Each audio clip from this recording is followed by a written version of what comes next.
আজকে আমরা যাচ্ছি মাঠে। অনেকদিন পর ভাবলাম মাঠে ঘুরতে যাব, তো রেডি হয়ে পড়েছি আমি। তো এখানে দেখো আমার ছোটো ননদিনী রেডি হয়ে পড়েছে তো মাঠে যাওয়ার জন্য। তো বাইরে আছে বড় ননদ। তো চলো যাওয়া যাক মাঠে।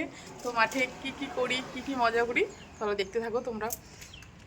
তো ফাইনালি আমরা এখানে মাঠে চলে এলাম। দেখো মাঠে আসতে না আসতে আমরা পাশে একটা দেখতে পেয়ে গেছি শসা বাড়ি। তো হচ্ছে এখানে এখন শসা চাষ হয়েছে। তো বোন এখানে দেখো বলছিল যে বৌদি শসা খাবে, তাই জন্য লোকেদের জমি মারবে, কিন্তু বোন বলছে চলোই না পড়ে। দেখো লোকেদের জমিতে কেমন বোন শসা তুলছে। তারপর দেখো বোন এখানে থাকতে পারছিল না, বোনকে বলছিলাম যে একটাই শসা তুলবে, বেশি তুলবে না, কিন্তু তারা কিন্তু লোকেরা মারবে। তো তারপর দেখো বোন এখানে হচ্ছে শসা তুলতে নেমে পড়েছিল। আর এখানে বড় বোন দেখছিল, বড় বোন দেখে আর থাকতে পারলো না, ও বলে তাহলে আমিও নেমে পড়ি। তারপর দেখো ও নেমে পড়লো দুজনে শসা তুলতে। লোকেদের জমি এভাবে চুরি করে শসা খেতে এসেছি, তার লোকেরা মারবে না বলো হচ্ছে। তারপর দেখো আমি এখানে থাকতে পারলো না, ওরা তুলছিল আর আমি এখানে খাচ্ছিলাম।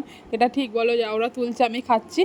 তো তারপর দেখো আমরা শসা তোলা হয়ে গেছে। তারপর দেখো আমরা তিনজনে এখানে কেমন জল জিরা দিয়ে শসা খেচ্ছে। আমার কিন্তু জল জিরা দিয়ে শসা খেতে খুব ভালো লাগে, কার কার ভালো লাগে আমি জানি না, কিন্তু আমাদের ভালো লাগে হচ্ছে। তারপর দেখো আমরা জল জিরা খাওয়ার পর দেখো আমরা এখানে আরেকটা জিনিস খাচ্ছিলাম, এটা হচ্ছে হাজমোল্লা। তো আমরা সাথে করে হাজমোল্লাও নিয়ে গেছিলাম। তো দেখো বোন আমি হচ্ছে হাজমোল্লা খাচ্ছিলাম, আর এখানে বড় বোন দেখো শসা খাওয়াই কমপ্লিট হলো না, ও কী করে হাজমোল্লা খাবে। তারপর আমাদের খাওয়া দাওয়া কমপ্লিট হয়ে গেলো। এখন যাচ্ছি আমরা বাড়ি, চলো যাওয়া যাক বাড়ি, টাটা।